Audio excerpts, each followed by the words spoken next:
Hatred often arrives grinning, convinced it has the upper hand. In the quiet southern town of Mason Pines, where the night shifts hum low and danger hides in routine, 4 gang members stormed a gas station, certain they'd found easy prey. A lone black woman behind the counter, quiet and still.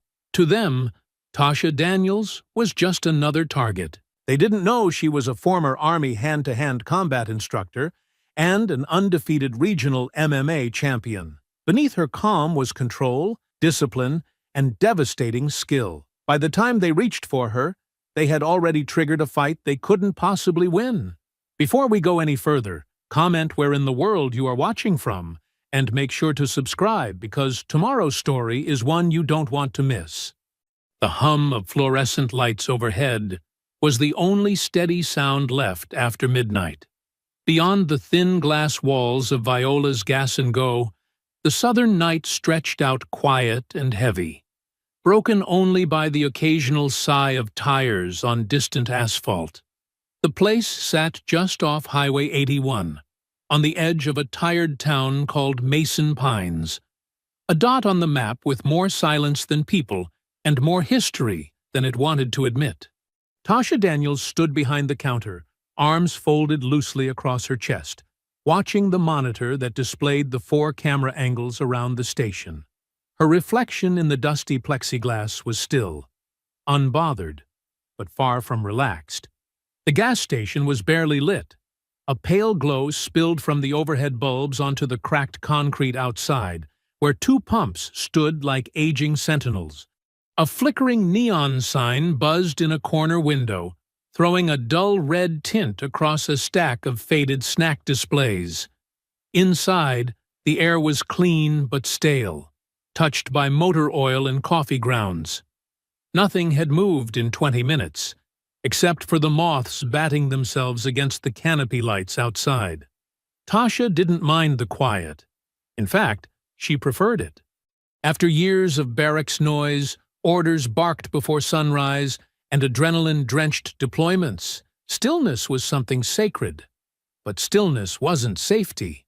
She'd learned that too. She stood with weight evenly distributed between her heels, posture casual but precise. A practiced stillness. Her eyes swept over each corner of the store once more before returning to the door. Always the door. She didn't need to be here. Not really. But when Aunt Viola's hip replacement put her out for recovery, there was no question. Tasha had packed a duffel, kissed her apartment in Charleston goodbye for a few months, and come home. Back to Mason Pines, a place she hadn't seen since high school. A place that didn't feel like it missed her. The town itself hadn't changed much. Neither had the stairs. Tasha was used to that too. A black woman standing 6 feet tall in boots, built like a middleweight champion and carrying herself like she knew how to throw a man through a wall. Mason Pines wasn't used to women like her, and certainly not used to seeing one alone after dark. She moved behind the counter, fingers brushing the handle of the coffee pot before thinking better of it. It was already her 3rd cup. Instead, she leaned over the ledger and checked the inventory notes from earlier. Aunt Viola's handwriting, firm, looping cursive, covered the page with neat numbers and margin notes. Tasha smiled faintly. Her aunt may have been resting at home with a walker and doctor's orders to stay put, but her brain was still halfway in the gas station. A soft chime broke the air, the overhead bell at the far pump. Tasha's eyes flicked to the monitor again. Just a truck pulling in, headlights off, no movement yet. She didn't tense, not visibly, but something shifted behind her eyes. Mason Pines had its rhythms, church crowds on Sunday, high schoolers loitering in summer, hunters during deer season, and trouble after midnight. That's what Aunt Viola used to say, even before Tasha enlisted. "Tash, this place turns mean when the sun's gone," she once warned. "You don't have to look for trouble here. It finds you." She stepped out from behind the counter, calm and quiet, walking the aisles not because she needed to, but because she knew the store better when she moved through it. Her boots tapped lightly on the tiles. The security mirror above the refrigerated drinks gave her a full view of the front lot. The truck hadn't moved. Someone was still sitting inside, watching. She checked the time. 12:39 a.m. The hum of the cooler behind her seemed louder now. The flicker of the neon sign caught on a bottle of windshield wiper fluid, throwing red across the label like a warning. Tasha exhaled slowly and walked back to the front, her hand resting on the counter near the silent alarm, just in case. Outside, the driver's side door opened. Whoever it was didn't step out right away. A boot hit the pavement. Then another. The door stayed open. Tasha didn't move. She watched. A tall, pale figure leaned against the frame, smoking. His posture wasn't lazy. It was too deliberate for that. He glanced at the building, then back toward the road. A second figure emerged from the passenger side, then two more from the back seat. 4 in total. They stood by the truck for a long moment, talking low, glancing at the storefront. One of them spat into the gravel.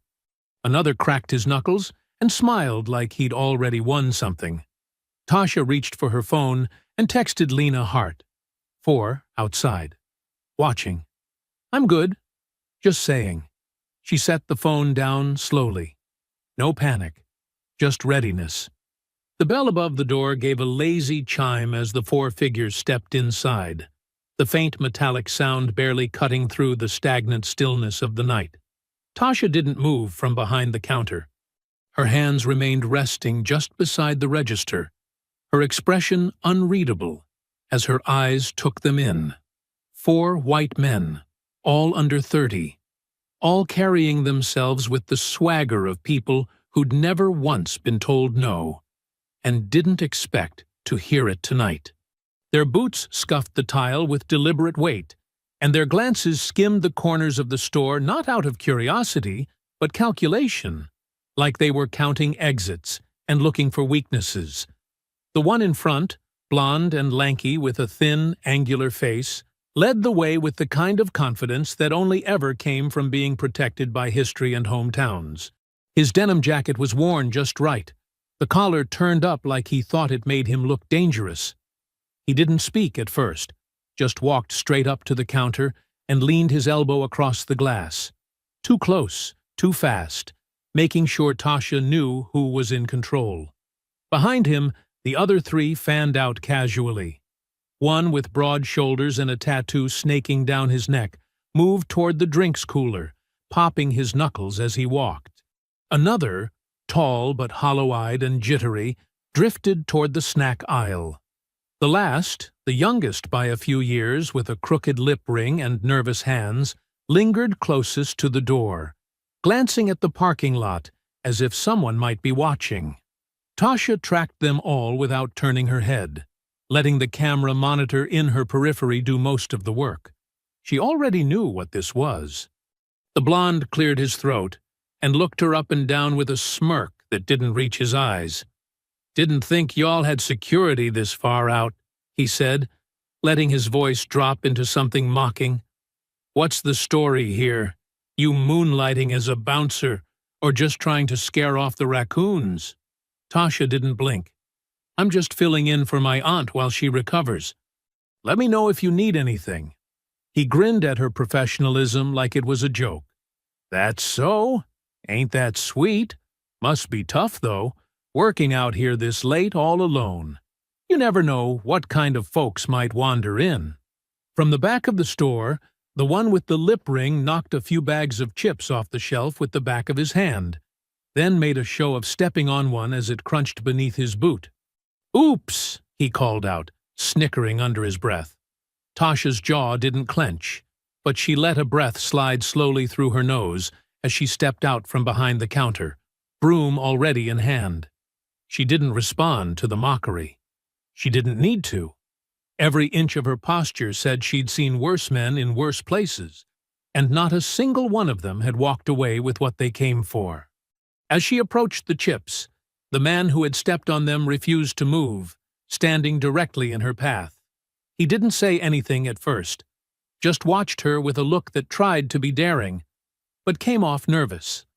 Finally, as she swept the crushed mess into the pan, he leaned in slightly, voice low enough to feign intimacy, but loud enough for the others to hear.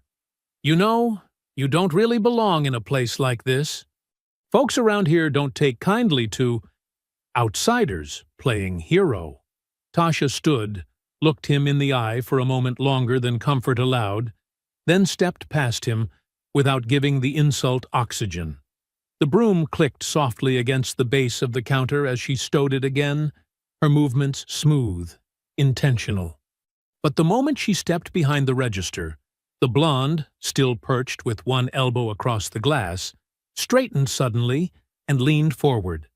His hand shot out fast, faster than the others probably expected, gripping her by the collar just above her name tag, yanking her forward like he thought speed would give him leverage. It didn't. Tasha's right arm snapped up between his elbows, breaking his grip in a clean motion taught through muscle memory. Before he could react, she stepped inside his reach, rotated her hips, and drove an elbow into the center of his chest with a force that made him stumble backward and slam into the edge of a candy display. He gasped, stunned, but not unconscious, trying to regain balance, but she was already moving. The moment his back hit the candy rack, spilling wrappers and powdered sugar across the tile, the other three hesitated just a breath too long. And that was all the time Tasha needed. She stepped over the blonde without even glancing down, her boots catching on a scattered Snickers bar as she turned her full attention toward the broad-shouldered one moving in from the snack aisle.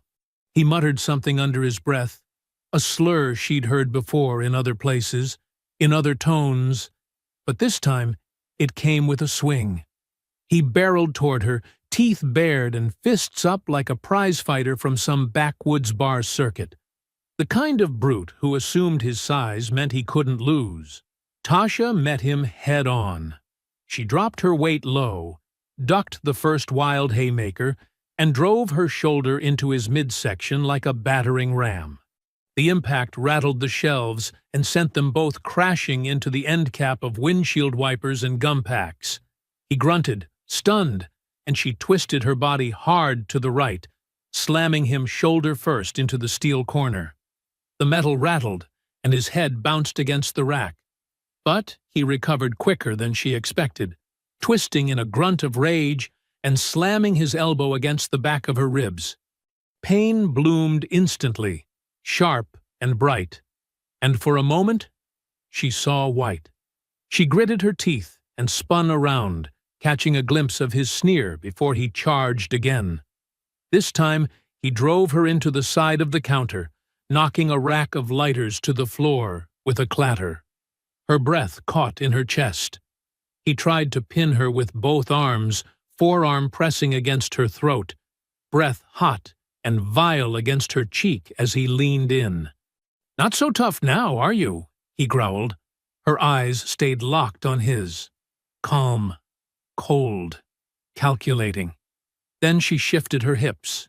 With one powerful twist, she brought her knee up and drove it straight into his thigh just above the knee, paralyzing his movement. As he buckled slightly, she hooked her arm under his and flipped him over her shoulder, sending him crashing hard onto his back. The impact rattled the floor. He groaned, the wind knocked completely from his lungs, his body twitching as he tried to rise again. She didn't give him the chance. One stomp, center mass. He was out, but the moment she turned, the third one, tall and hollow-eyed, with twitchy hands and a chipped tooth, was already mid-sprint, flying at her with a long pipe wrench he must have grabbed from the tool rack by the cooler. She barely had time to shift.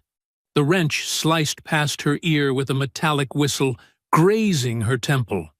The pain was instant and hot, a thin line of blood trickling down her cheek as she stumbled sideways, knocking into a rack of motor oil bottles that tumbled to the floor. He laughed, wild and high-pitched, eyes gleaming with something unhinged. "Got you now, girl," he spat, raising the wrench again, both hands tight on the handle. Tasha blinked the blood from her eye, adjusted her stance, and waited. He swung again. This time she ducked low, drove forward, and wrapped her arms around his waist, lifting him just enough to off-balance his swing. She slammed him into the fridge doors behind the drink cooler. The glass cracked, spiderwebbing from the point of impact, and he dropped the wrench with a clatter. But he wasn't done. He clawed at her, punching blindly, catching her once on the shoulder, once near the jaw. The second hit staggered her, made her see black spots. She stumbled backward, breath ragged now, her ribs screaming from the earlier elbow. He lunged again, sloppier this time, overconfident. She pivoted, used his momentum, and sent him headfirst into the edge of the counter. His body folded on impact, slumping to the floor in a heap. 3 down. But the blonde was back on his feet. Blood from a cut above his eyebrow trickled down the side of his face, and his eyes had gone flat and hateful. He held a tire iron now, lifted from behind the counter, and he twirled it once in his hand, like he'd done this before. "You think you're something special?" he hissed. "Just because you got lucky with a few cowards? You're nothing but a mouthy mutt-playing soldier." Tasha rolled her neck slowly, flexed her bruised shoulder, and raised her hands. "I've been worse places than this," she said quietly. "Faced men stronger, smarter. You won't be the one to break me." He roared and charged. The first swing was high. She ducked under it and drove a punch into his ribs, but he was faster this time, recovering with a backhand that clipped the side of her face, splitting her lip. The iron came down again. She blocked it with both arms, the impact sending a jolt of pain through her elbows, but she didn't back down. She countered with a low kick to his shin, then a second punch that landed square on his throat. He choked, coughed, stumbled. She disarmed him in one clean motion, grabbing the tire iron and flinging it behind the counter. Then she stepped in, wrapped her arm around his neck from behind, and brought him down to the floor in a slow, controlled choke. He thrashed for a moment, gasping and sputtering, but she held firm. Not enough to kill, just enough to end it. When he stopped struggling, she let him drop. The store was silent. Tasha stood in the middle of it, sweat sliding down her neck, blood trickling from her split lip and temple, ribs aching with every breath, but standing. Her boots shifted slightly over broken glass and crushed bags of chips, the quiet hum of the cooler suddenly louder than it had ever been. The smell of blood and sweat clung to the air. One of the men groaned softly near the candy rack, curled on his side. Another was unconscious near the register, mouth open, blood smeared beneath him. The third coughed, spitting something dark onto the floor as he struggled to sit up, with one arm hanging limp at his side. She didn't look at them. She didn't need to. They weren't a threat anymore. The bell above the door jingled again, and the sudden wash of red and blue flooded across the front windows, painting the scene in stuttering pulses. Officer Lena Hart moved in first, her hand near her holstered weapon but not drawn, eyes sweeping the store with sharp, immediate calculation. Her gaze landed on the carnage, then on Tasha, bloodied, breathing hard, but entirely composed. "Tasha." Lena's voice was low and careful, not in fear, but in understanding. "You all right?" Tasha nodded once. 3 down, 1 ran. Truck. White Ford, no plates. He peeled out south.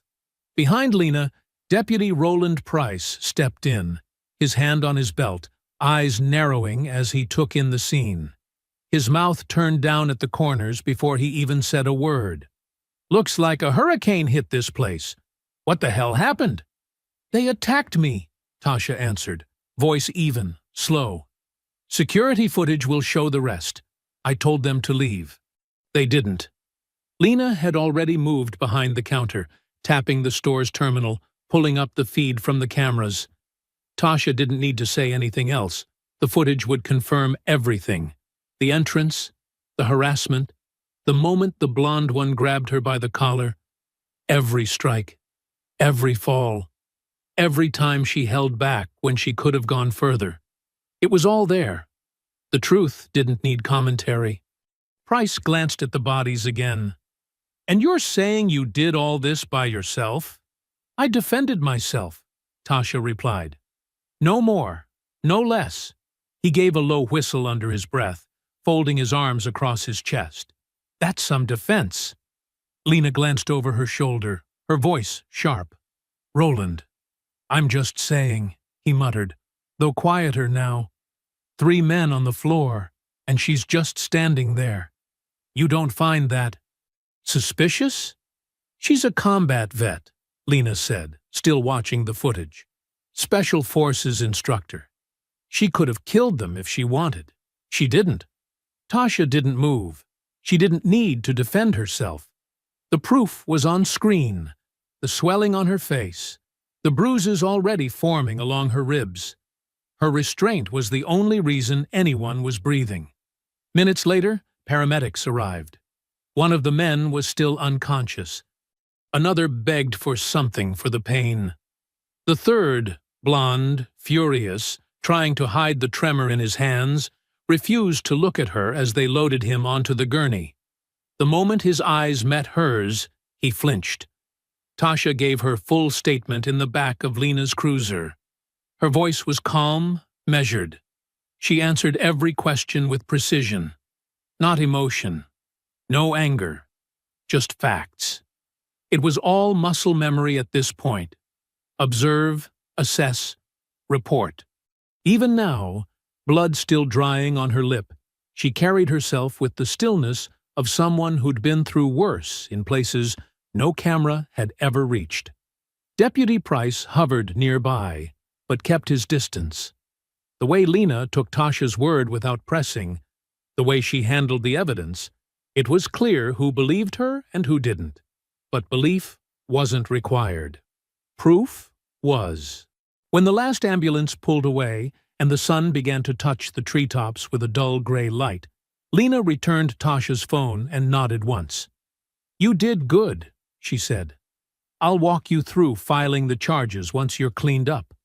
"I'm fine," Tasha said automatically, then caught herself.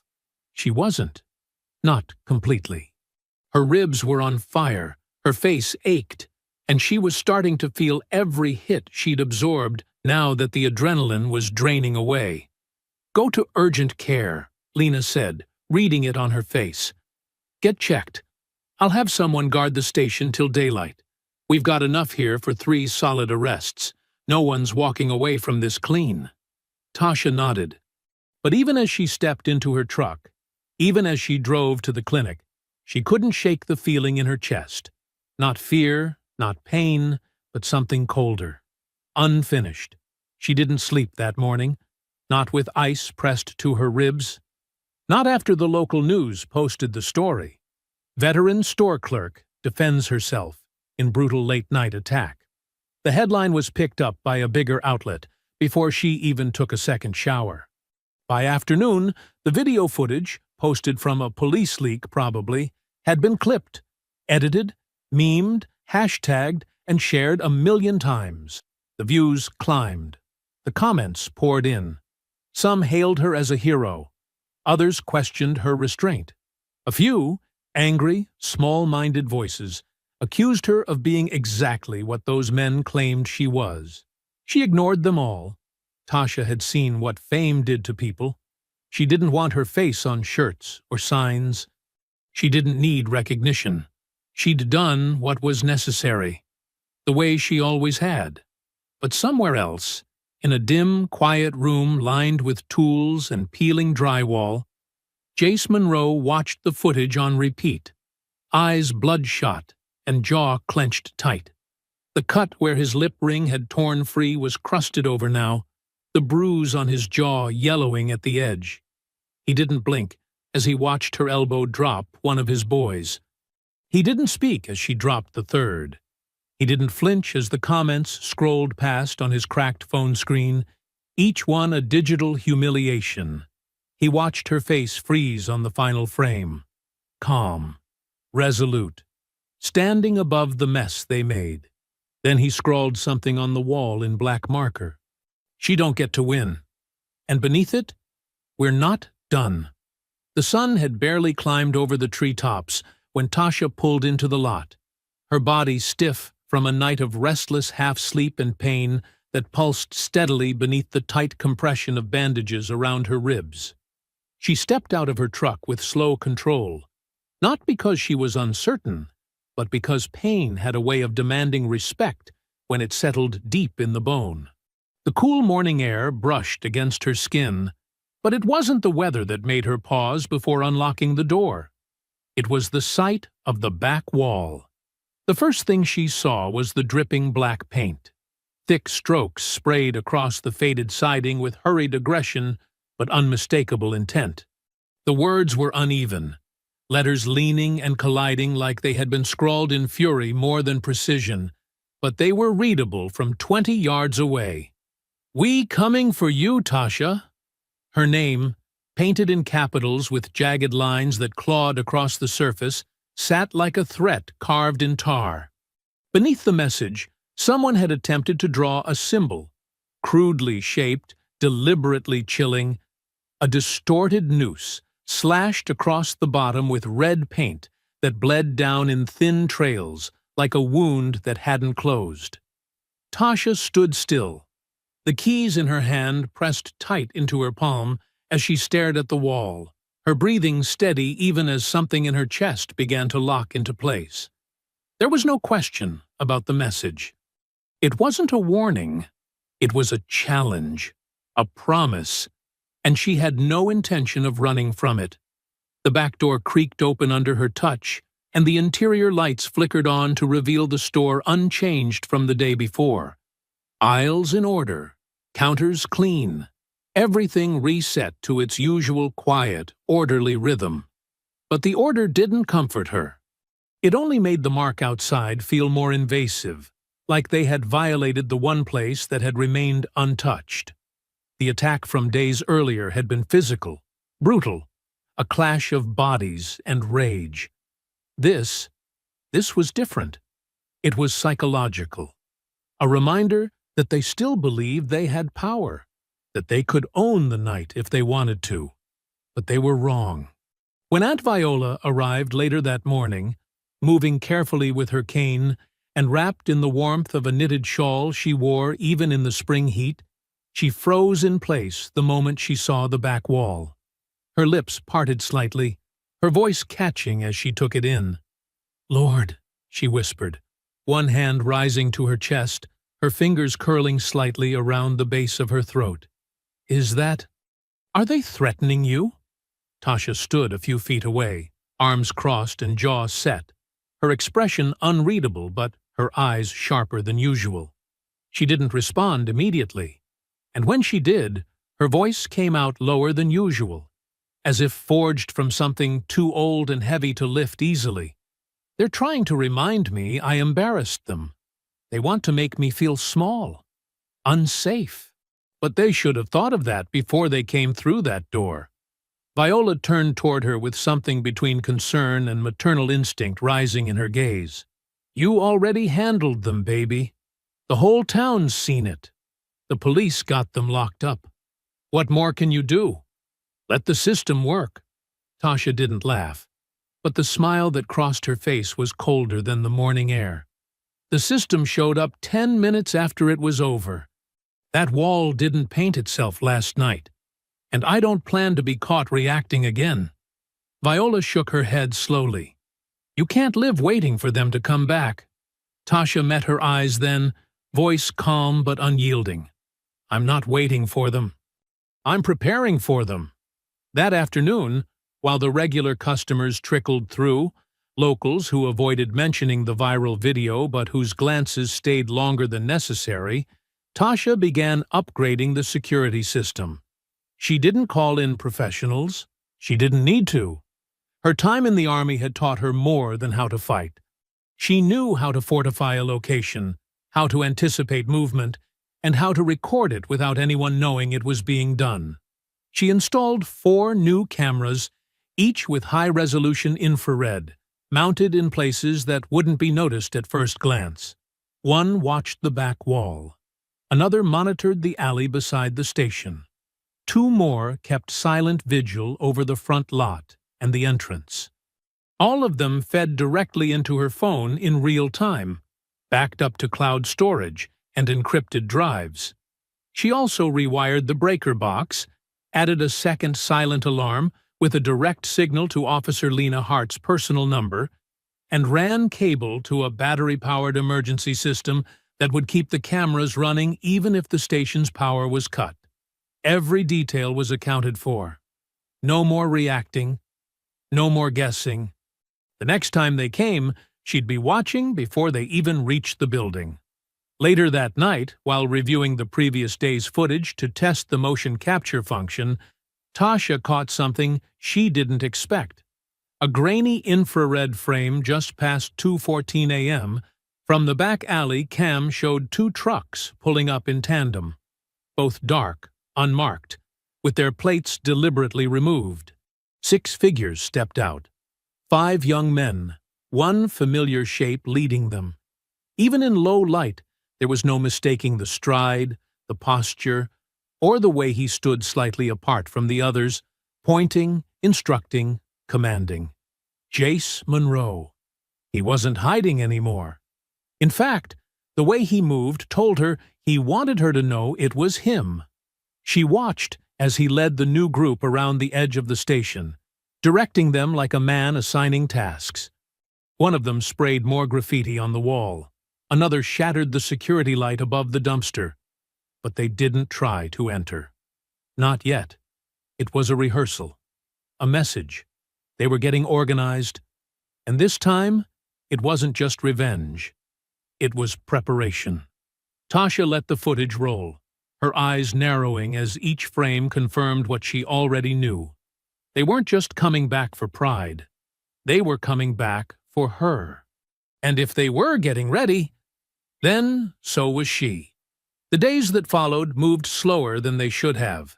The station opened and closed on schedule. Customers came and went with their usual small talk and cautious stares, and everything outwardly appeared unchanged. But beneath the surface of the routine, Tasha was building something methodical and unspoken. Every spare hour, every sliver of time when the pumps were quiet and the front lot sat empty, she used for preparation, not in panic or paranoia, but in the exact, efficient way she'd once trained new recruits overseas, back when survival depended on seeing what others didn't. Behind the station, where the pine trees crept in close and the back lot met the gravel edge of the woods, Tasha laid out a training circuit. The area had once stored empty crates and bulk deliveries, but now it became her domain. She marked distances with broken pallets and used old tires to create movement drills that mimicked corner rushes and blind encounters. Each morning, before customers arrived and the world remembered her name, she ran through repetitions, striking the air, rolling through impact drills, practicing disarms with a dull practice blade wrapped in duct tape. Her ribs still ached, but she trained around the pain, adjusting angles and lowering her center of gravity to reduce strain. Pain wasn't a hindrance anymore. It was information. It taught her what her body could still do when pushed, and what adjustments were needed to fight through fatigue. She knew she wouldn't have the element of surprise again. They'd come with numbers, with anger, maybe even with weapons they hadn't dared show the first time. But numbers meant nothing if they were disorganized, and rage didn't land clean punches. Strategy did. She walked the property like she was tracing the blueprint of a battlefield. She counted paces from the rear exit to the edge of the fence line. She tested how far voices carried between the alley and the ice machine. She mapped the blind spots left by the overhead lights and corrected them, not by adding more visibility, but by turning those shadows into controlled space. She used an old crowbar to create pressure point levers hidden behind crates. She wrapped lengths of rubber tubing around pipe ends to turn them into quick grappling weapons, the kind that could disarm or disable without requiring lethal force. Her army kit had long been locked away in her truck's toolbox, but now she opened it and pulled what she needed: compression wraps, reinforced gloves, a tactical belt she'd customized years ago. Every inch of the station, from the back fence to the soda fridge, became part of her plan. Nothing was left to chance. One afternoon, as the sun burned low over the tree line and shadows crept long across the gravel, Tasha stood in the dirt yard behind the station with a sweat-soaked shirt clinging to her spine and her fists taped with weathered gauze. She had just completed her 4th rotation of movement drills, breathing hard but steady, when Aunt Viola's voice floated through the open back door. "Tasha," she called, her tone softer than usual but edged with worry. "You sure this is the right way to handle it?" Tasha didn't turn around at first. She picked up her water bottle, took a measured sip, and wiped her forehead with the inside of her arm. When she did face her aunt, her expression was calm, but her eyes gave away the weight of the decision she had already made. "They're not just angry anymore," Tasha said, her voice low but resolute. "They're planning something. That footage wasn't just vandalism, it was rehearsal. He's recruiting. Jace isn't coming back with just the same boys. He's coming back with numbers, with a plan. So I need one too." Viola stepped down onto the gravel, her cane steadying her as she walked slowly forward. "Then we call the police again. We tell Lena. Let her handle it with backup and warrants and whatever they do. I already told her what I saw. I sent her the footage, but she can't move on it yet. Not without a warrant, not without another incident. And they know that. That's why they're waiting. They're baiting me, testing how far they can go before someone stops them." Viola's eyes narrowed with concern. "So you're going to fight them again? Alone?" "I'm going to end it. Not because I want to, but because I know what happens if I don't." That evening, Tasha loaded Viola's overnight bag into the back of a neighbor's car, a retired schoolteacher named Miss Evelyn, who lived 5 miles down the road and had a sturdy house with cameras and a reinforced door installed by her late husband. Viola didn't argue. Not because she agreed, but because she knew that once her niece made a decision, there was no prying her from it. As the car rolled down the gravel drive and disappeared past the edge of the trees, Tasha stood in the lot alone, the last light of day cutting across the station's roof like a final warning. Later that night, Lena pulled up unannounced, headlights off, her cruiser barely making a sound as it coasted to a stop by the pumps.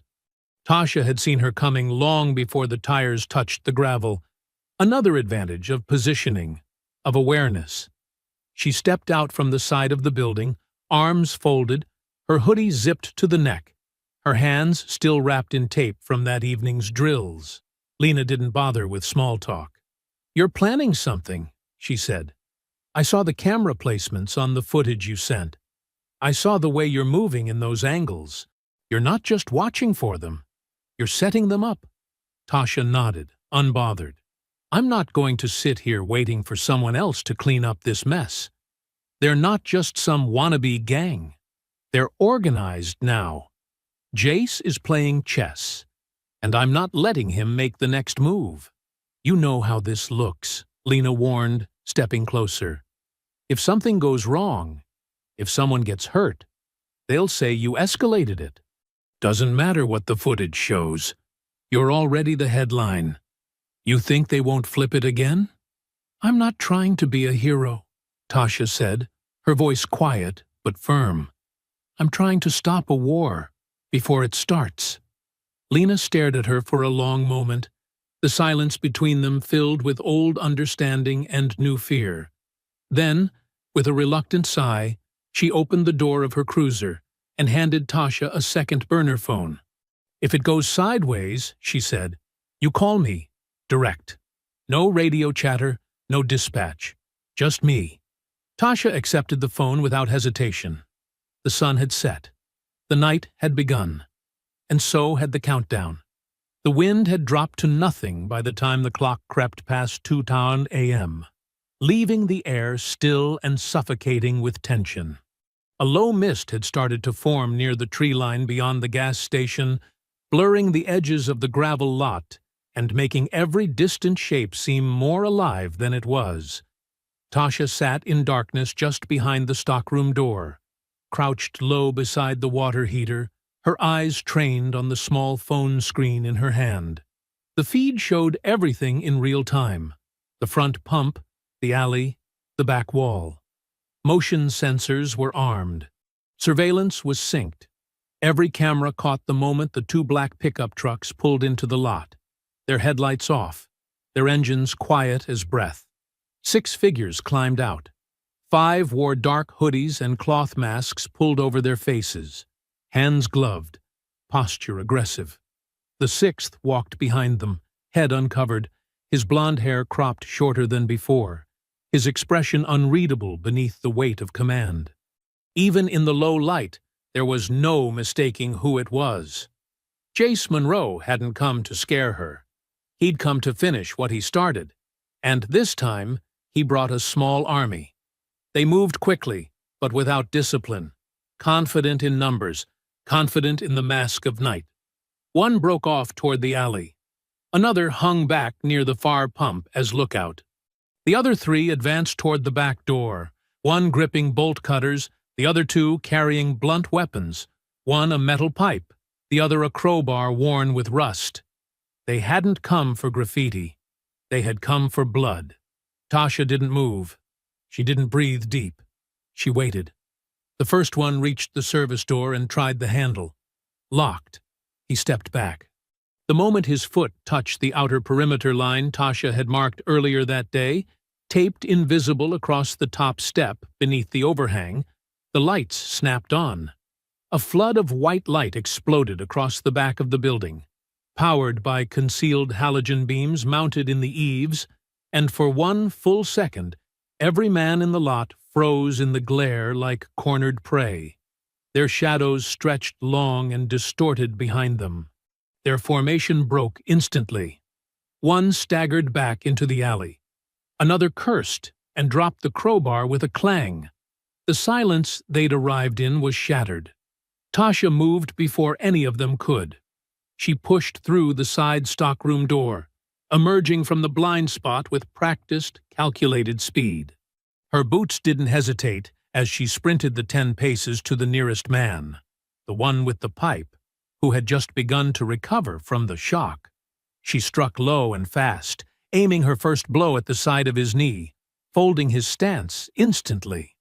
As he fell sideways, she followed with a second strike to the ribs with the short baton she carried, a modified training weapon she'd weighted herself. He screamed once before crumpling. The second man turned at the sound, pipe raised high in panic rather than strategy, and she charged before he could swing. Her shoulder collided with his chest, and she used the momentum to drive him backward into the side of the truck. His head hit the frame with a dull thud, and she pulled back just enough to drive her elbow into his jaw, snapping it sideways. He collapsed without ceremony. Behind her, someone yelled, "Too late." Tasha spun to find the third one, the tallest, lunging from behind the stack of pallets near the dumpster, a short chain swinging wildly in his hands. He brought it down with full force. She ducked, felt the air shift just inches above her, then surged upward with a strike to his midsection that doubled him over. She grabbed his hood, yanked him off balance, and dragged him to the ground in a controlled sweep, locking his arm behind him and wrenching until he went limp. 3 down. The fourth emerged from the alley, smaller, quicker, clearly younger, and froze when he saw what had become of the others.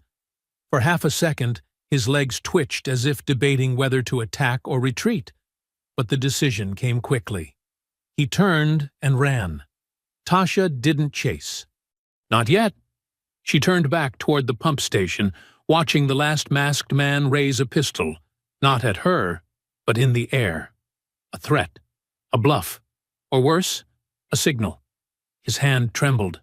She stepped forward slowly, body angled, heart pounding beneath her bruised ribs. She raised her hands, not in surrender, but in focus. "Drop it," she called out, her voice level, powerful. "You're not ready for what happens next." He hesitated, blinked, and ran. Tasha sprinted after him. She moved with the same fluid intensity that had once earned her medals in the desert. Her body screamed with pain, but her mind was fire. She chased him through the side lot, over the concrete divider, across the gravel toward the abandoned storage warehouse that loomed just past the trees. He was fast, but she was faster. Every step narrowed the gap. He darted through a broken side gate and toward the maintenance ladder at the back of the structure. As he climbed, she recognized the way he moved, the tension in the shoulders, the calculated pauses. This wasn't a recruit. This was Jace. She stopped at the base of the ladder, looked up at the roof line where his silhouette paused. "You don't have to do this," she said, breath ragged but even. "It's already over." From above, his voice came down cold and clear. "Not until you're beneath me." Then he disappeared over the edge. Tasha climbed after him, slow and deliberate, her hands flexing on the rungs, every breath measuring the moment before the final confrontation. She reached the top and stepped into the dark. The rooftop was wide and scattered with gravel, its surface uneven and broken in places where the old tar had cracked under years of sun and neglect. A dim floodlight from a distant pole cast just enough glow to define the edge of the roofline, leaving the center cloaked in shifting shadow. Tasha pulled herself over the final rung and rose slowly, eyes adjusting, ears tuned to every crunch of loose stone beneath her boots. Jace stood about 10 feet away, breathing hard, arms loose at his sides, his expression somewhere between amusement and contempt. The skin around his lip was still dark and raw, where the ring had torn free, and when he spoke, he favored one side, as if the wound still burned beneath his words. He paced slowly in a wide arc, sizing her up like a man who thought he'd already won, who believed the outcome was written because of the mask he wore behind his smirk.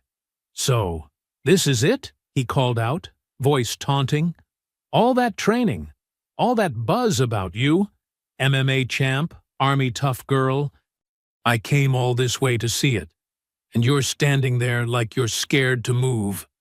Tasha's stance remained steady, her posture lowered slightly, her left foot angled just ahead, weight balanced. She watched his movement, not his mouth. His hips told her more than his words ever could. "You want a show?" she said calmly, her voice low, almost bored. "Then step up." Jace laughed once, sharp and ugly. "You think just 'cause you laid out a couple boys with more mouth than brains, that makes you something special?" He squared his shoulders and lunged forward without warning, leading with a wild right hook meant to knock her off her feet. Tasha ducked beneath the arc of his swing, pivoted on her back foot, and drove a quick, precise left jab into his ribs. The strike wasn't meant to drop him, just to test range. She followed it with a rear leg low kick to his thigh that buckled his stance for a half step. Jace recovered fast, grunted, and swung again, this time aiming lower, catching her with a glancing blow across the ribs that sent pain blooming through the bruises. She hadn't had time to rest. She stepped back, exhaled slowly, and reset. He came at her again, sloppier now, his footwork betraying frustration. She parried his next jab, slid into a clinch, and drove a sharp knee into his stomach, before twisting out of the tie-up and creating space. He stumbled, gasped, but didn't fall. "You're not even that fast," he spat, wiping at his lip, which now bled at the corner. "All hype." Tasha rolled her neck, flexed her gloved fingers. "Then stop running your mouth and test me properly." That got under his skin. He charged again, this time trying to wrestle her to the ground with brute strength, arms wrapping around her torso in a takedown attempt. She lowered her base, spread her stance, and resisted the drag. Using his momentum, she pivoted and executed a textbook sprawl, her weight pressing down on his back, then twisted into a side control that ended with her elbow hammering down toward his shoulder. He shoved her off with a desperate surge, both of them rolling across the rooftop gravel. Tasha felt the scrape tear at her forearm, the sting sharp and immediate, but she ignored it. She was already rising, legs beneath her, posture restored. Jace came in again, slower now, breathing ragged, and tried to fake left before throwing a knee. She caught it, wrapped her arm around his leg mid-strike, lifted with a hip turn, and slammed him backward onto the roof. The impact rattled the loose gravel beneath them. She followed with a mounted position, one knee pinning his midsection, the other raised for balance. He threw a wild hook from beneath her, caught her across the cheek. Her vision sparked white. She tasted blood. But it wasn't enough. She drove a right cross into his jaw. His head snapped back. Another blow, this time a hook across his temple. Jace groaned, tried to shove her off again, but she adjusted, locked her legs around his arm, and flipped him into a tight triangle choke from the ground. His free hand clawed at her thigh, his breath rasping louder with every second as she tightened the hold, her body weight cinching around his neck like a noose. His fingers scraped uselessly at her leg, each movement growing more desperate, more ragged, as the triangle choke closed around him like a steel trap. Tasha's thighs pressed against either side of his neck with brutal precision, cutting off blood flow and collapsing his airway with the relentless pressure of someone who knew exactly how long a body could resist before failing. His free hand thudded against her side, wild, unfocused, but filled with the flailing violence of a man refusing to accept the inevitability of defeat. He twisted his hips, arching hard to dislodge her, his boots grinding against the gravel as he tried to roll them both into a break.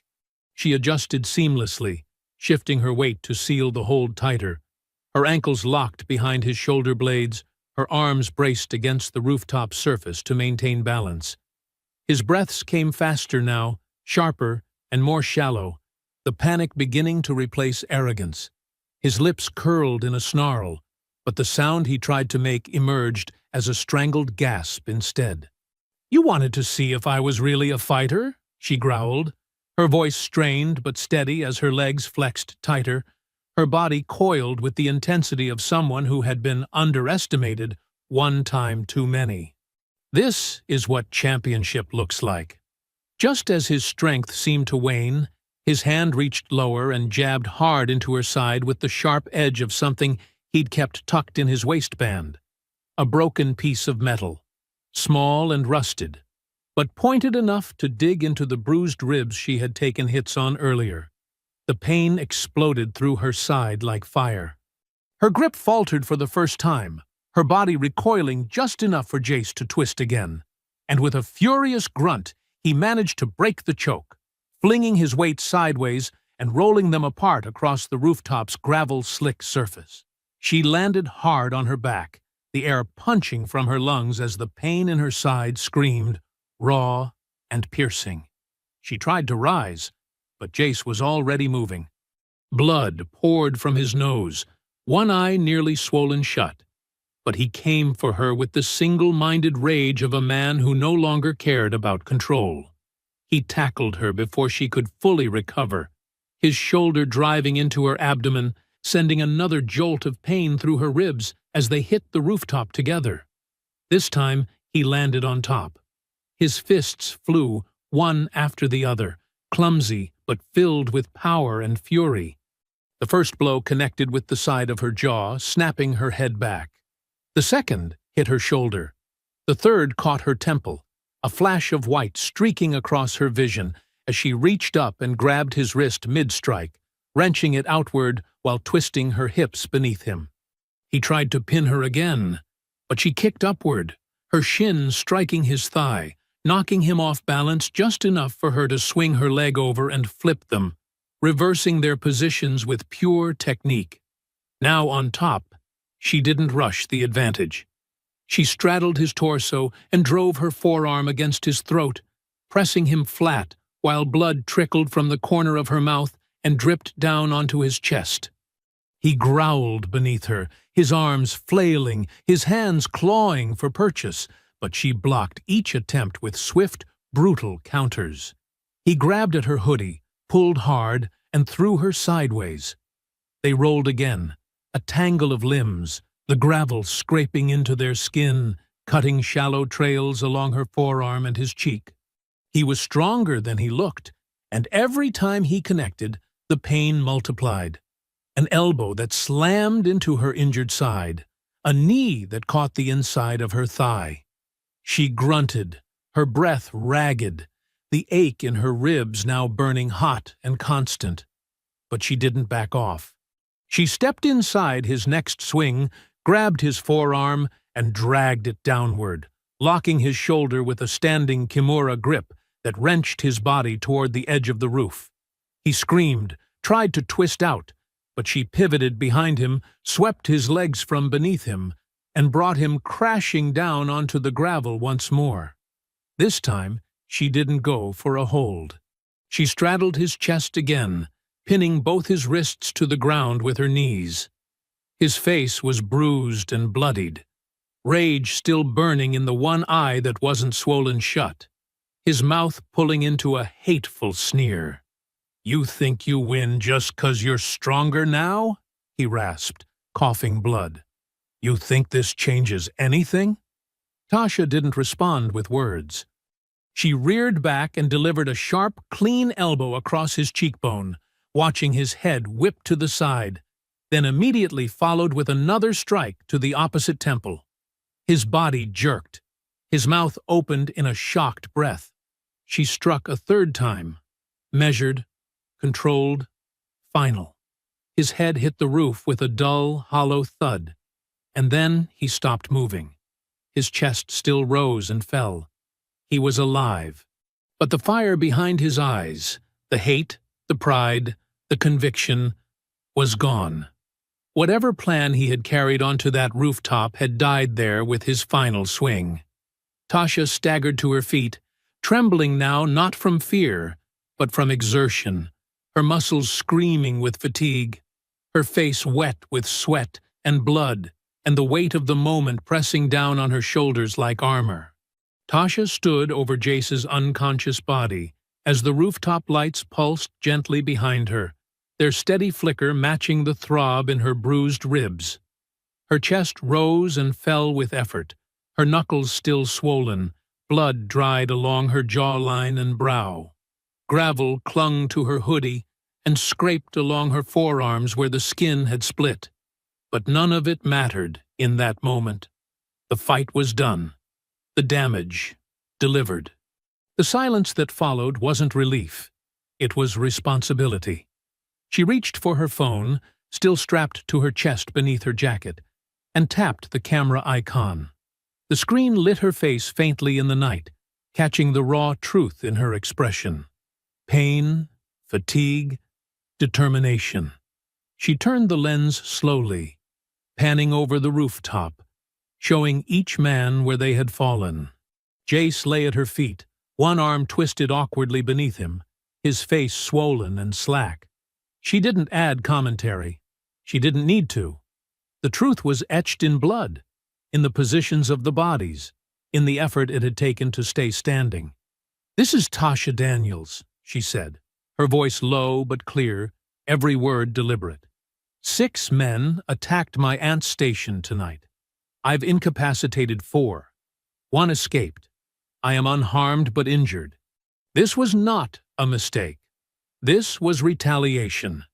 You'll find the evidence in the footage, the rooftop, and in their truck parked behind the building. I need backup. I need medical. I'll hold position until you arrive. She ended the recording and immediately attached the video clips, both her own and the live security feed she had saved from earlier, and sent them to Lena Hart's direct number. Her fingers trembled slightly, not from fear, but from exhaustion, the weight of every blow beginning to register now that the adrenaline was draining from her system. When the reply came, it was short but precise. On the way. Stay where you are. Tasha pocketed the phone and finally let her legs bend beneath her, sitting against the rusted lip of the rooftop with her arms resting over her knees. Below, the cruiser doors slammed open, and Lena's voice barked orders with that clipped efficiency Tasha had always respected. Within moments, the scene below shifted into motion. Uniforms fanning out, guns drawn but low, Lena's flashlight cutting arcs along the building's edge. The rest of the gang had been restrained by the time they reached the lot. Not one had made it past the lights. By sunrise, the backlot of the station had transformed into a full operation. Evidence markers were planted near bloodstains and weapons. The trucks were impounded, their contents photographed, logged, and secured. Medical personnel tended to the gang members, treating wounds with just enough care to ensure they'd live long enough to face charges. Jace, still unconscious, was stretchered out under watch. Lena didn't say much when she climbed the fire escape to the roof. She found Tasha still seated, her breathing steadier, her eyes distant. Lena knelt beside her, not like a cop, but like someone who had waited far too long to see the truth come full circle. "I saw the footage," she said. "It's clear. You held back. You gave them chances. You didn't escalate." Tasha looked at her without blinking. "Didn't need to. They were looking for punishment. I just gave them the mirror." Lena studied her for a moment longer, then offered a hand, helping her to her feet. "Ambulance is waiting. I'll ride with you." "No," Tasha said, wincing as she stood. "They need you here. There's more to this." And she was right. An hour later, after medical staff had checked her for a cracked rib and patched the deep scrape along her arm, Lena returned to the station to find a commotion unfolding near the far side of the lot. Officers had begun sweeping the warehouse next door, the one Tasha had chased Jace around, the one none of them had thought to question before. Inside, they found maps, notes, a half-burned notebook with times, names, and coordinates, scrawled diagrams of the gas station layout, pictures, grainy cell phone stills of Tasha taken from a distance in the days leading up to the second attack. It hadn't been random. It had been organized.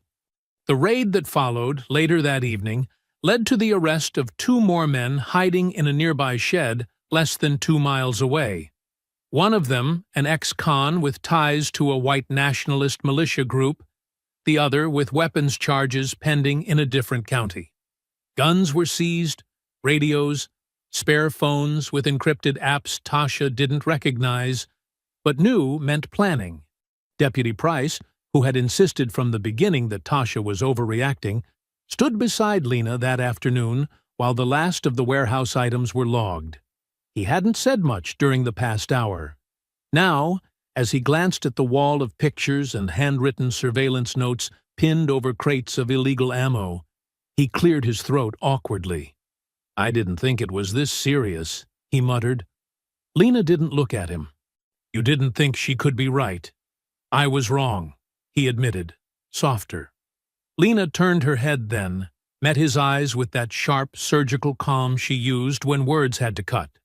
"She nearly died because you waited for the system to work the way it never has for people like her. You're lucky she's standing at all."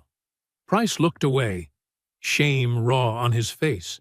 But as the last evidence bag was sealed and the scene began to wind down, no one noticed the unmarked sedan parked across the road beneath the shadow of a tall pine, its windows tinted dark, engine idling with patience. Inside, a man sat alone, his eyes locked on the station, his phone open to a paused security feed. The same footage Tasha had recorded, pulled not from social media, but from the original cloud upload before it was officially entered into evidence.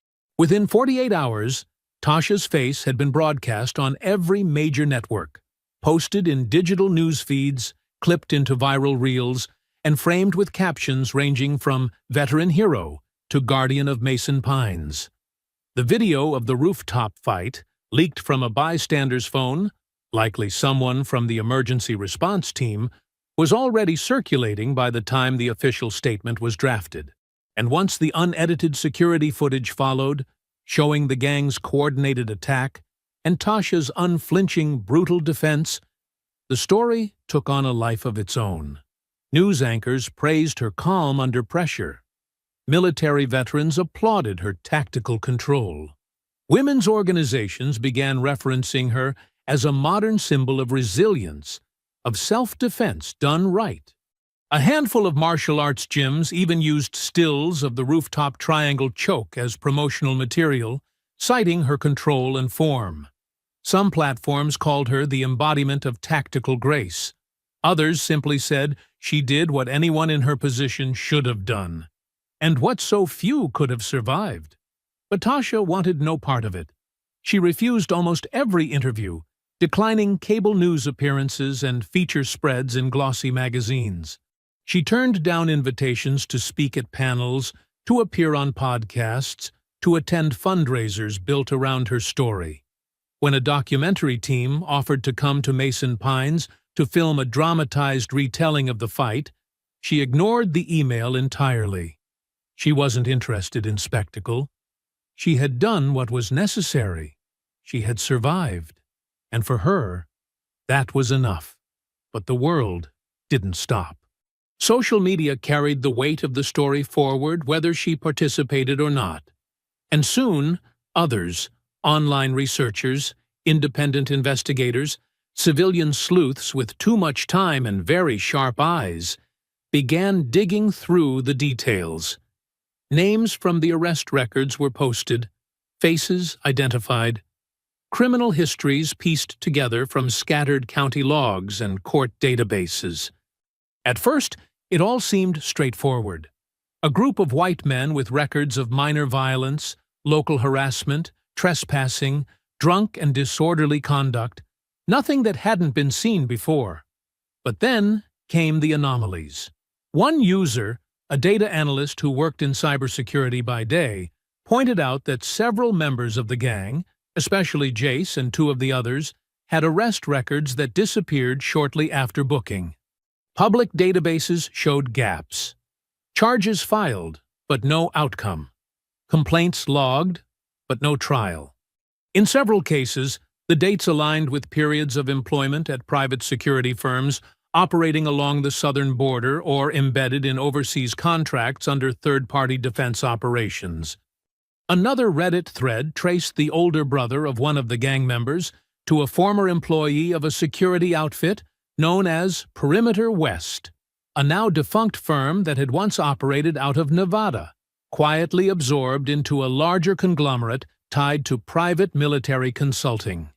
That same user posted screenshots from a now-deleted Facebook group where former Perimeter West employees discussed retraining programs for rural defense and referenced a list of candidates considered ideologically aligned. The words were vague, but the implications weren't. This wasn't just a group of backwoods punks with a grudge. There was structure behind them. There was training. There was recruitment. And someone had been clearing their records along the way. Officer Lena Hart had noticed it too. While processing the paperwork for the post-raid arrest files, she found inconsistencies that made her stomach turn.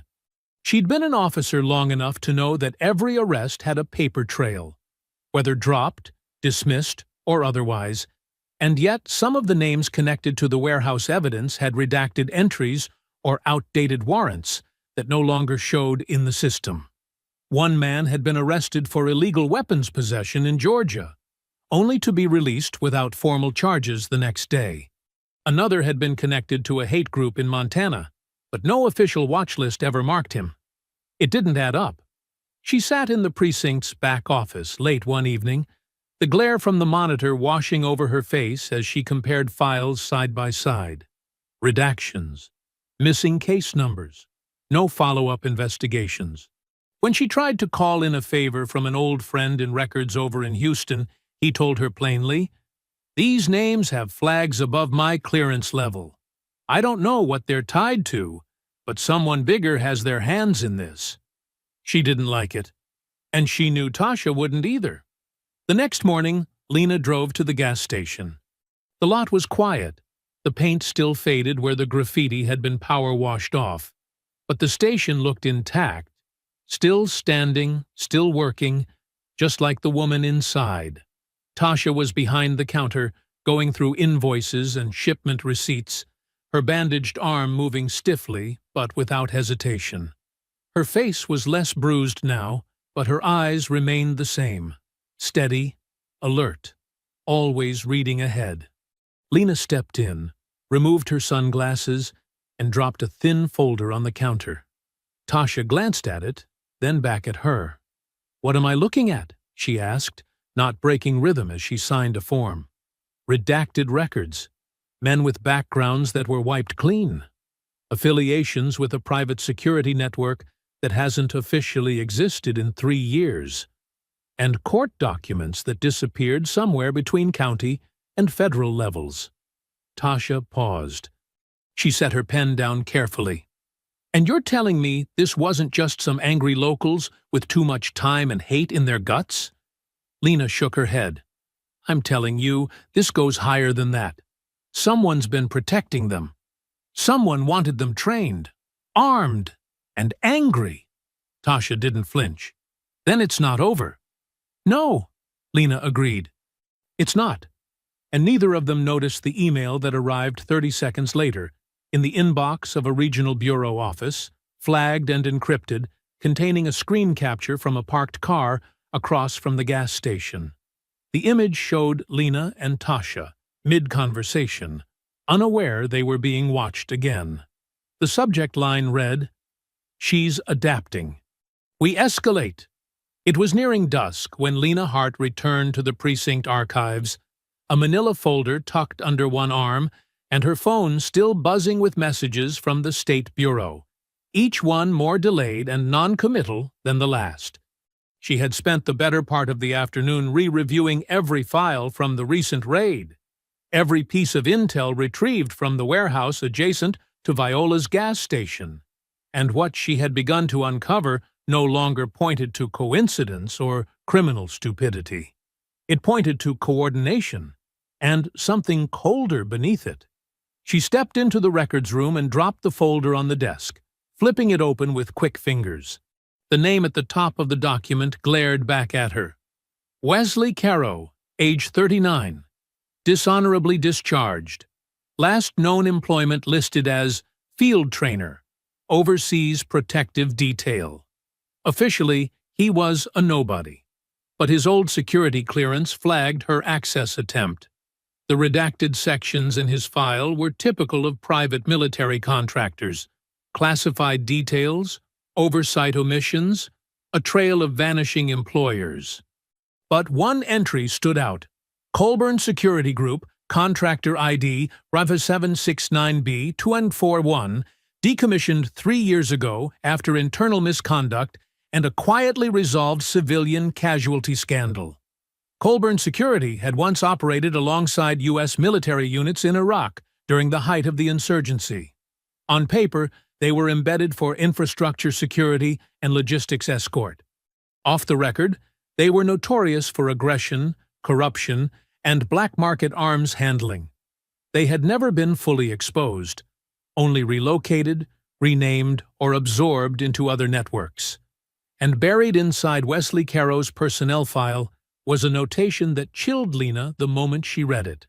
Prior affiliation: Perimeter West, 2009-2012. Tactical Training Division, Tier 2 assessment. She leaned back in the chair slowly, exhaling through her nose. The names were different. The timelines barely overlapped, but the structure was unmistakable. These were not gang members in the traditional sense. These were men with ties to a private contractor that had survived by changing its skin. First Colburn, before that Perimeter West, and now something else entirely. A splinter network evolving quietly beneath the surface, wrapped in rural anger, and fed by veterans who had traded allegiance for extremism. Down the hallway, footsteps echoed toward the break room, boots against tile, soft and heavy. Tasha had stopped by the precinct not to fight, but to follow up on her statement, to check in on the younger officer who had first arrived at the station that night and had looked at her with something close to fear. She hadn't expected Lena to still be working, nor had she intended to eavesdrop, but when she passed the open records room and heard that name, Colburn Security, she stopped cold. Her breath caught as the weight of it dropped into her memory like a stone into still water. Iraq. Winter. 2011. She had been stationed at a transit checkpoint just outside Fallujah, working crowd coordination and gate security with a rotation of Allied units. It had been tense, even on the good days. The perimeter was constantly on edge, not because of insurgents, but because of the private contractor unit stationed nearby. A Colburn crew that answered to no one, not even the base commander. They had their own weapons, their own vehicles, and most disturbingly, their own rules. One of them, a tall man with pale blue eyes and a southern drawl, had once tried to intimidate a young Iraqi interpreter during a supply dispute. Tasha had stepped in, calm but firm, and made it clear the interpreter wasn't alone. Later that night, her tent had been slashed open. No formal report was filed. Her CO had advised her to let it go, that Colburn wasn't worth the headache. But she never forgot the way the man had looked at her afterward. Not with anger, with calculation, as if she had been added to some mental list. She stepped into the records room now, her voice level but firm, though the air around her felt different, charged by the weight of what she had just remembered. "Colburn Security," she said, and Lena looked up immediately. "Where did you see that name?" Lena handed her the file without question. "It's in the personnel background of one of the warehouse leads, a trainer named Caro. He was tied to Colburn and Perimeter West, both on the books, before they were scrubbed." Tasha stared at the page, her eyes narrowing. "I knew them. I ran into Colburn in Iraq. They were already dangerous then. Rogue, violent, almost untouchable. But what's worse is how many of them vanished after everything fell apart. Some disappeared into new companies. Some went private. Others, apparently, came here." Lena leaned forward, voice low. "It's not just the warehouse. I ran background checks on the equipment we seized. Half the gear has serial numbers linked to old Perimeter West shipments, night vision goggles, encrypted radios, even that battered satellite phone we found on site. These weren't bought off the street. Someone gave them these tools. Someone trained them. And someone's been keeping them protected." Tasha didn't flinch. "And they were testing something here. Not just me, not just a store, a method, a playbook." The room went quiet as the weight of it settled between them. "They came here to escalate," Lena said finally, "but they didn't expect you to hold the line." "They expected chaos," Tasha replied, "but I've been through worse." She turned the page in the file and found a photograph, grainy, poorly scanned, of Wesley Caro standing beside a convoy truck, his face half hidden by sunglasses. Behind him, barely visible, was the edge of a logo on the canvas flap of the vehicle. A faded red triangle wrapped around a white outline. She knew that logo. She had seen it in Iraq, painted on a gate near the checkpoint, the symbol of a group that claimed it didn't exist anymore. Perimeter West. And then, suddenly, another memory surfaced, unbidden and clear. A classified investigation she'd been pulled into during her final deployment, a covert inquiry into misconduct among contractor units embedded with U.S. forces. She had helped build the case against a rogue Colburn squad that had been smuggling arms out of supply trucks, using tribal conflicts as cover for black market trades. She had testified under code, her name omitted from the final report. But not everyone had forgotten. One of the operatives exposed in that investigation had been court-martialed and dishonorably discharged. And that operative had a brother, a dropout, angry, impulsive. Tasha's blood ran cold. The one gang member who escaped the station before the fight was over. The one with the lip ring and the twitch in his hand, the only one she hadn't known by name, wasn't just some small-town racist with a grudge. He was related to the man she helped take down. And this entire thing, wasn't a random act of hate. It was personal. It was revenge. The silence inside Lena Hart's car was heavy as she sat parked outside the county clerk's office, the engine idling low and the interior dark except for the cold blue glow of her tablet screen. Rain tapped lightly on the windshield, rhythmic and soft, but her focus remained anchored on the screen in front of her.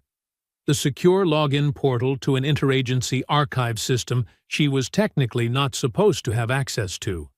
She had used this clearance only twice before in her career, both times with hesitation. This time, there was none. She keyed in the last of the strings, bypassed a secondary authentication checkpoint, and held her breath as the files began to decrypt. It had taken her 3 favors and 1 phone call to an old contact at the National Personnel Records Center just to get near the classified folders buried under Tasha Daniels's military service number. On the surface, Tasha's record was clean. Honorable discharge, exemplary conduct, medals earned in Iraq, Afghanistan, and special commendations for her work in civilian military liaison units. But behind the walls of redactions, past layers of locked reports, was a file labeled only as Operation Dagger Set, JSOC Coordination, 2011. The details weren't all there. Even Lena's clearance hit a wall just before the field operation logs. But she saw enough. Tasha Daniels had participated in a black site investigation involving multiple agencies and a covert civilian contractor audit overseas. Her primary mission, though never publicly acknowledged, was surveillance and reporting of private military contractor corruption on Allied soil.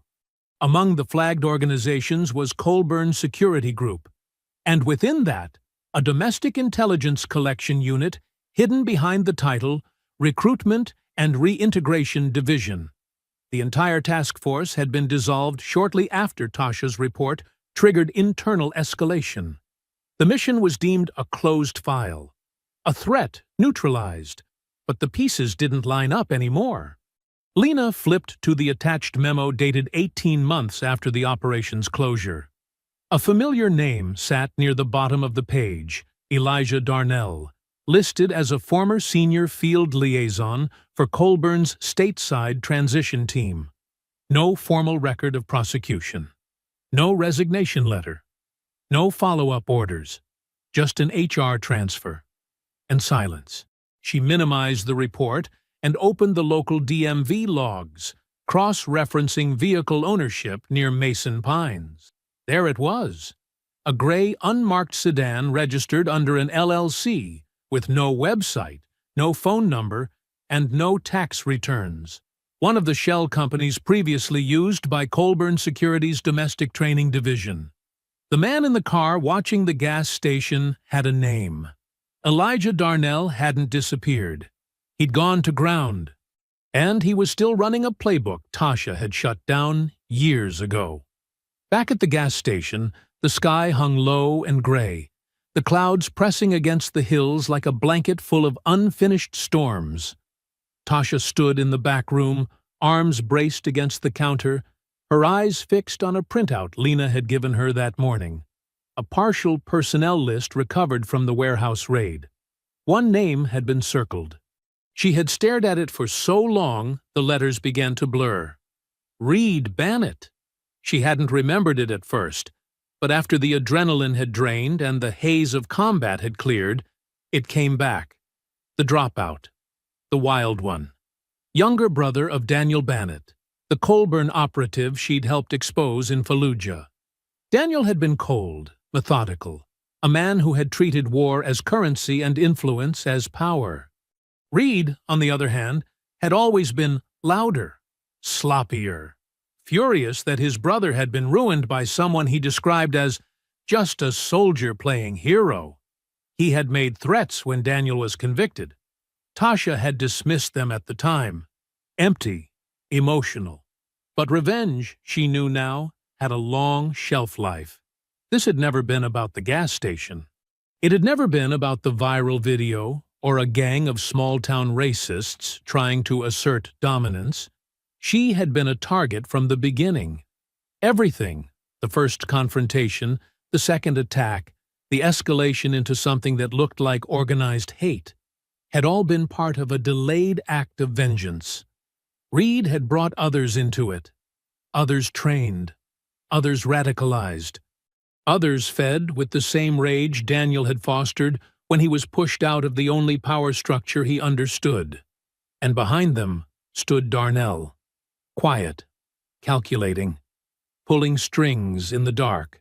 As she stood there, a chill moved across her arms, not from fear, but from recognition. It wasn't over. It had never truly ended. A knock tapped lightly on the side door, 2 short and 1 long. Tasha opened it and found Lena standing there, face pale, the folder in her hand thicker than before. "I accessed it," Lena said without preamble. "I had to go deep, but I found the link, not just between Colburn and the gang, but between them and you. You were named in the report. Darnell saw your testimony. The whole operation. You triggered it. And now he's here." Tasha didn't blink. "So he's the one funding them?" Lena nodded. "He never left. He just went underground. He's using remnants of old Colburn infrastructure, reactivating men they trained, embedding them in rural towns. He's still building something, and you were never supposed to be alive to see it." Tasha looked out toward the trees where the road bent quietly in the distance. She could feel it now, the pattern. They weren't sending pawns anymore. They were escalating, and the next move wouldn't be an ambush. It would be a message. This wasn't just about finishing a fight.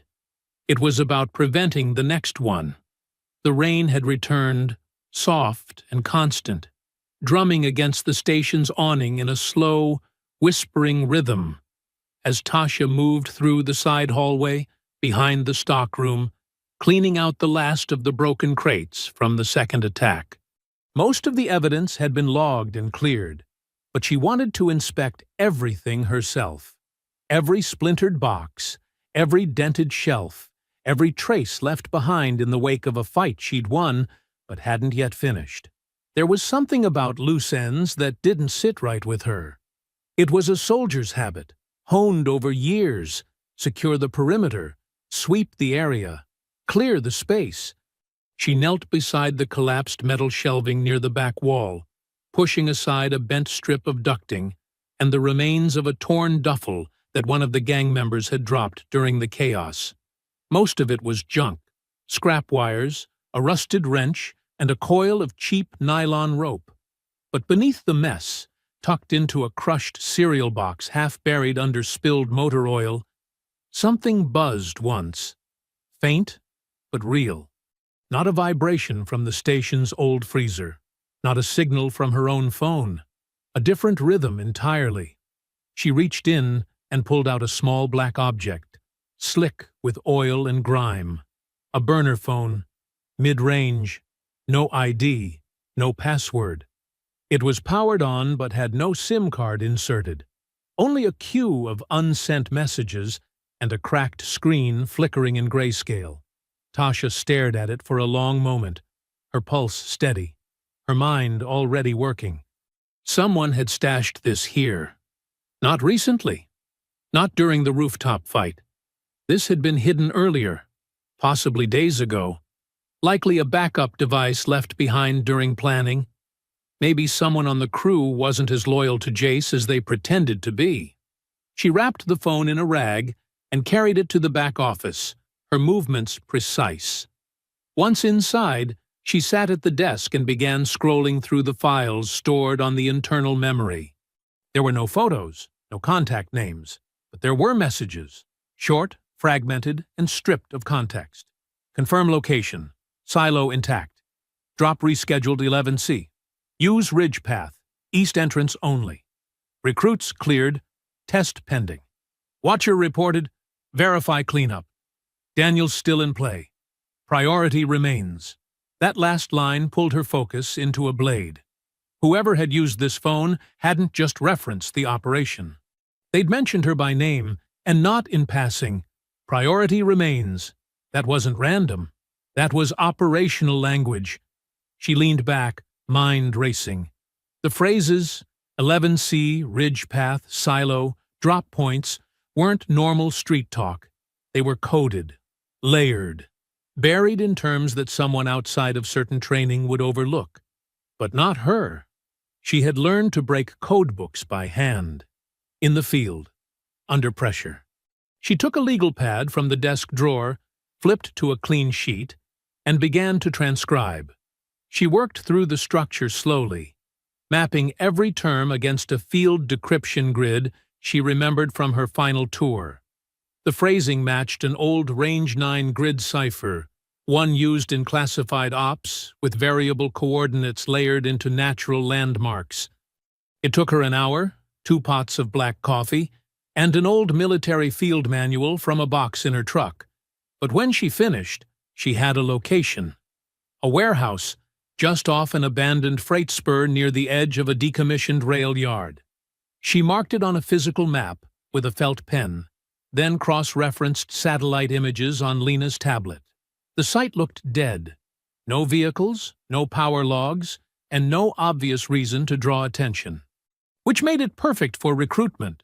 Remote enough to stage training, quiet enough to move people and materials without interruption.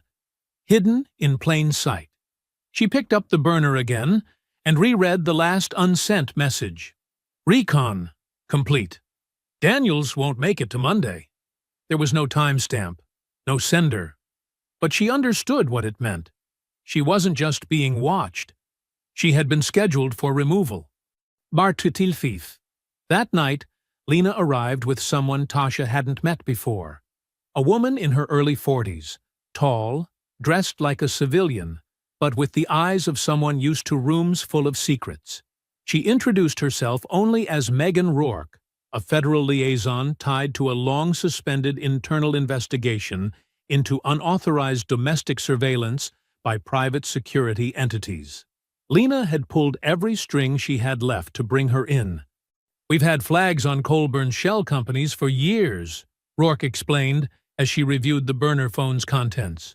Problem was, they dissolved too cleanly, changed names, burned documents, moved funds into nonprofits and community training collectives. We couldn't pin anything down. Tasha handed her the map and tapped the coordinates.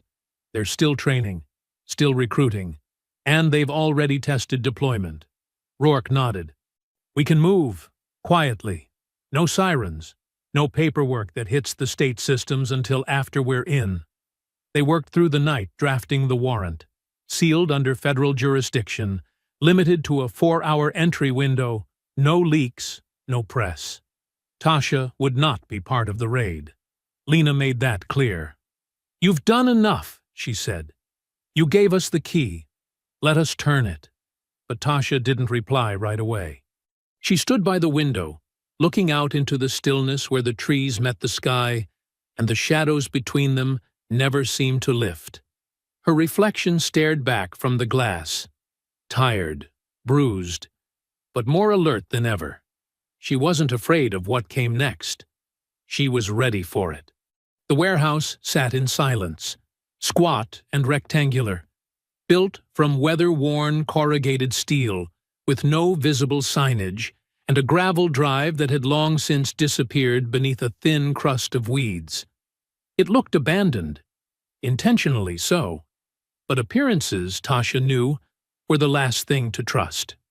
As the unmarked black SUVs rolled up under cover of dawn, their lights off and tires crunching soft against the earth, the building loomed like a sleeping animal, still on the outside, but dangerous just beneath.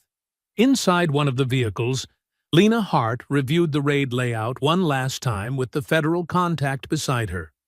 Megan Rourke held the warrant in one hand and a compact pistol in the other, her expression unreadable as she nodded to the agents readying their gear.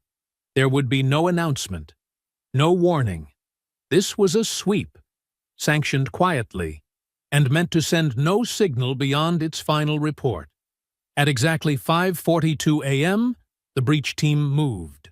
They entered through the side loading dock and back personnel door simultaneously, flashlights sweeping in a coordinated arc, commands low and crisp. There was no resistance, no gunfire, no occupants, but the building wasn't empty, not even close. Rows of metal shelves had been repurposed into makeshift barricades. Training mannequins wearing gas masks and tactical vests stood upright in formation. Folded tarps covered crates that held not farm equipment or spare tires, as one might expect from the building's cover story, but military-grade hardware, modified rifles, flashbangs, encrypted communication devices, and surplus field armor tagged with serial numbers long since reported as lost by decommissioned branches. In the far corner, beside a low folding table with 2 cold cups of instant coffee still half full, they found the wall. Not a wall in the structural sense, but one constructed for purpose. A corkboard nearly 10 feet wide, covered in overlapping documents, grainy photos, maps with pinned flags, and columns of handwritten notes in red ink. Across the center was a heading in block letters: Loyalty Validation Cycle 2. Field Ready. One agent began snapping photos immediately. Another opened the central file cabinet tucked beneath the board and began pulling folders, each labeled with a code name and a profile beneath: height, weight, training history, psychological notes, flagged behavioral incidents. It was an applicant roster. Each one matched a name from the gang raid, and beside each profile was a field report, most marked incomplete, except one. Monroe, Jace, observed, confirmed. Lena stepped closer. Her breath slowed as her eyes traced the board, moving from the roster to the adjacent section labeled Engagement Test Phase 2. Beneath it were timestamps, coordinates, and video stills, frames pulled from drone surveillance positioned far above Tasha's gas station, each image annotated with field notes. Subject provoked. Target escalated. Observation successful. And pinned near the top left corner, slightly faded but unmistakable, was a photo of Tasha Daniels in full combat gear, crouched beside a transport vehicle somewhere in Iraq. Her face turned slightly from the lens, sun cutting across her jawline, dust layered into every crease of her uniform. The date in the corner read, Jan 2011. Rourke stepped in quietly, her face unreadable as she took in the scene. They weren't just radicalizing, she said. They were formalizing it. Lena didn't respond right away. She was staring at another sheet, one taped slightly off-center, containing a detailed breakdown of the gas station incident. It listed Jace's movements, the initial confrontation, the retreat, the vandalism, and the rooftop fight. Each stage was labeled with operational codes, and at the bottom, one phrase stood out in bold red: Live Field Assessment. Successful. Back at the station, Tasha stood beside her truck, the early light just brushing the tops of the trees. She hadn't joined the raid, Lena had insisted, but her mind had never left it. When the call came in, Lena's voice was calm, but the weight behind it pressed through every syllable. We found the board, she said. You were on it. Tasha's hand gripped the edge of her truck bed as Lena continued. They staged it. All of it. The fight. The return. The escape. It was never just personal. It was theater. They were filming the entire thing, testing Jace, testing how you'd respond, seeing how a trained target would handle organized aggression. They weren't punishing you. They were measuring him. Tasha didn't speak at first. The realization folded through her slowly. Painful, yes, but clarifying. She had been defending herself, yes, but she had also been unwillingly participating in someone else's initiation ritual. The violence had been real, the hate unmistakable. But the choreography had been planned with precision, designed to push both sides into action, all under the gaze of unseen handlers who now sat somewhere reviewing the footage, grading the outcome. It had never been just about her. It had been about validating a system, testing a pipeline that took men with rage and turned them into tools for something larger, something quieter, something that didn't need a name because it had learned how to live without one. "Where's Darnell?" Tasha asked finally. Lena's voice dropped lower. "Gone. The office was wiped. He left before the raid hit. But we have enough. The photos, the lists, the drone footage. We can prove the structure exists. We just need time to follow it." Tasha looked out at the trees again, at the long gravel path beyond the station that disappeared into the woods. The same path that had once felt like safety, now felt like the edge of a map where monsters were redrawn with each revelation. She thought of every man who had stepped through her door, with a grin, a sneer, or a fist. And then she thought of who had sent them. This wasn't just survival anymore. It was exposure. And it wasn't just her fight now.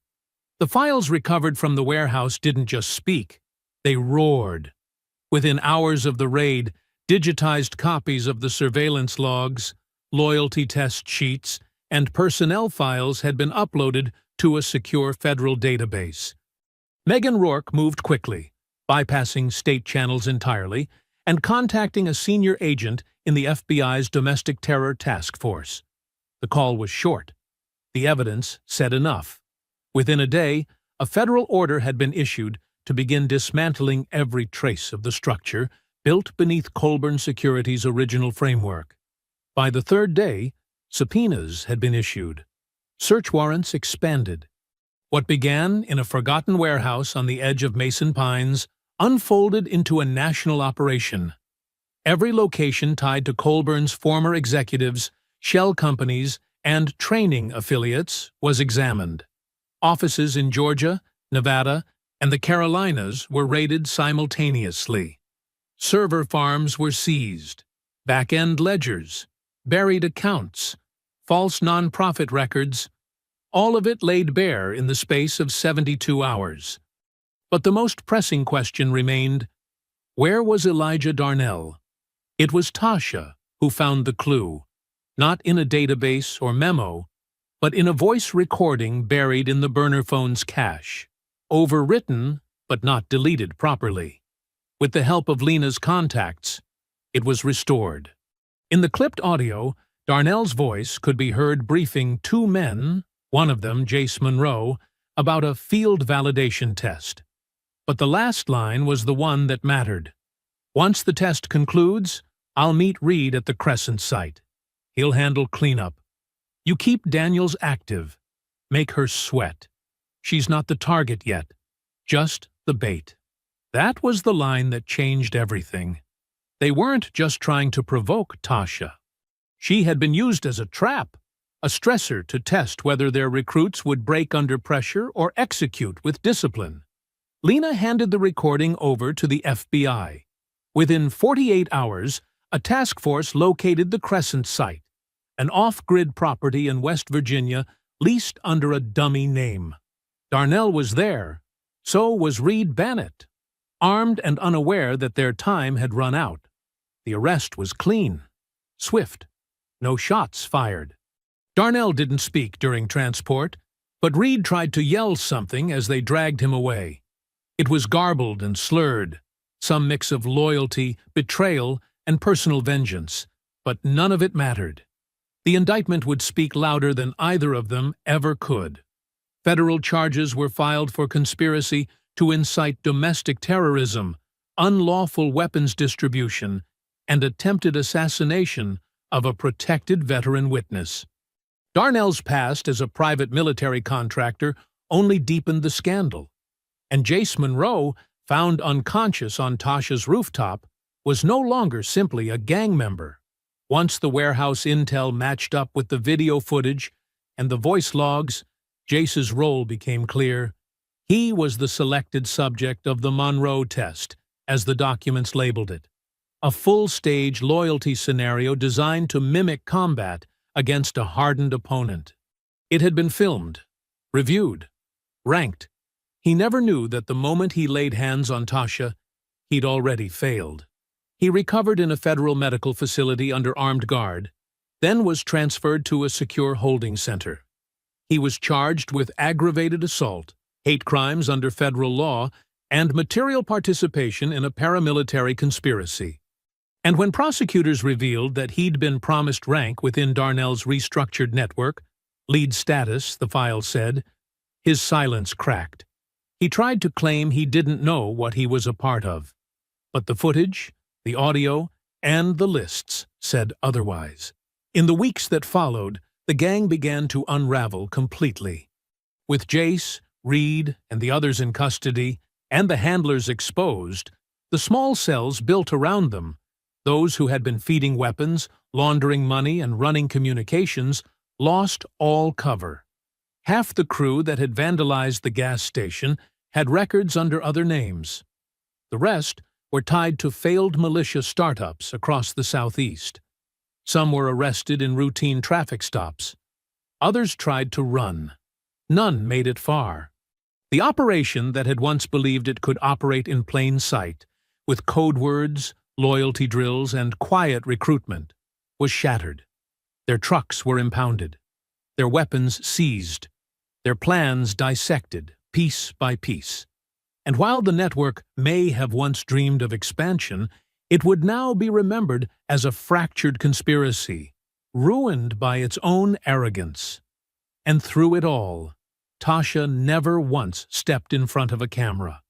Lena's promotion came quietly, without fanfare, but the badge they handed her carried more weight than most. She had been offered a federal liaison role within the Joint Task Force on Counter-Extremism, an assignment that didn't come from politicking or ambition, but from action. Her work in Mason Pines was cited as the model for small-town enforcement, stepping up when larger systems looked away. She accepted the post without ceremony. The only person she told in person was Tasha. Tasha didn't say much when she heard. She just gave her a firm nod and said, "Make sure they don't forget where it started."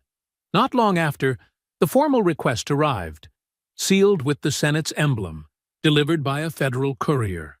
They were asking her to testify, not as a victim, not as a headline, as a decorated veteran, a survivor, a voice that could explain exactly how domestic terror had almost made its home at her back door. She didn't want to, but Viola, from her spot on the couch, recovering with a blanket across her knees and a mug of chamomile in hand, said what needed saying. "They don't get to speak over you. Not after all this." So Tasha said yes. Her testimony was calm, steady, unmoved by the cameras or the murmurs in the gallery. She wore a plain suit and no insignia, and when asked how she managed to take down a trained gang in close quarters, she answered simply, "Because I was trained too. I just used it for something else." Afterward, the committee members shook her hand. Some of them couldn't quite meet her eyes. Back in Mason Pines, the gas station changed in ways that couldn't be seen in blueprints. New glass replaced the ones broken in the second attack. A fresh sign went up, same name, but with reinforced lettering and soft lighting beneath it. The bulletproof window stayed, but so did the welcome mat. Viola returned to her morning shift slowly, her limp easing with physical therapy and community visits. And when she was strong enough to stand without her cane, the first thing she did was pull weeds from the flower beds out front, smiling the whole time. But the most lasting change was what happened behind the station. The day after Viola came home, Tasha walked the narrow path past the dumpsters, behind the fence where the ambush had first unfolded. She stood where the fight had started, where she had made her stand, and stared at the gravel long enough to feel the silence again. She remembered the way Jace had smirked when he stepped forward. She remembered the thud of fists, the breathless calculation of combat, and the sharp, sudden pain that had traced down her side like fire. But more than that, she remembered the people she hadn't been able to protect, the interpreters, the civilians, the other women who hadn't made it home. For all her strength, she had carried those names quietly for years. That morning, with no one watching, she sat down against the concrete wall, leaned her head back, and cried. Not from pain, from release. That evening, Lena came by, not in uniform, not with a file in hand, but with a six-pack of soda and a bag of takeout. They sat on the porch until the sun dipped low, and they talked, not about cases or raids or warrants, but about things that mattered more, about growing up in small towns, about loneliness and pride, about what happens when people stop pretending they're fine and finally speak. Before she left, Lena said, "You know you could teach." Tasha raised an eyebrow. "I'm serious," she added. "Self-defense. Community center's been asking for something real for a while now. Something taught by someone who's lived it." Tasha didn't answer right away. But the next day, she called the director. A year later, the gas station didn't just recover, it thrived. Locals made it their stop by choice, not just necessity. Tourists passed through on long drives and left with more than gas. They left with stickers of the station logo redesigned by a local teen, stories about the mural, and sometimes photos taken under the painted tribute that stood proudly on the back wall. A full-body mural of Tasha, painted in bold brushstrokes by 3 local artists, stood behind the register. She was painted mid-stance, left foot slightly forward, chin lifted, fists down but ready. The caption beneath said, "We fight to live, not to hate." Inside the community center, a weekly class filled the rec room with movement. Tasha taught close-quarter defense, grounding techniques, verbal assertion. The girls who came, some quiet, some loud, all eager, called her Coach D. And when the school invited her to speak for Career Day, she stood at the front of a crowded auditorium and told them the truth. Not the polished kind, the kind with grit and consequence. "I don't want you to be fearless," she told them. "I want you to know what to do when the fear comes. And I want you to remember, you're allowed to take up space, especially when someone tells you not to." They applauded, not because they were told to, but because they knew she meant it. Tasha didn't talk about Iraq much anymore, but she didn't hide it either. The scars didn't need explanation. The past didn't need to stay in the shadows. It walked with her now, not as a burden, but as proof. Justice hadn't come quickly. It hadn't come cleanly, but it came, because she stood her ground. And when the moment came, she never backed down. I hope you enjoyed that story. Please share it with your friends, and subscribe so that you do not miss out on the next one. In the meantime, I have handpicked 2 stories for you that I think you will enjoy. Have a great day.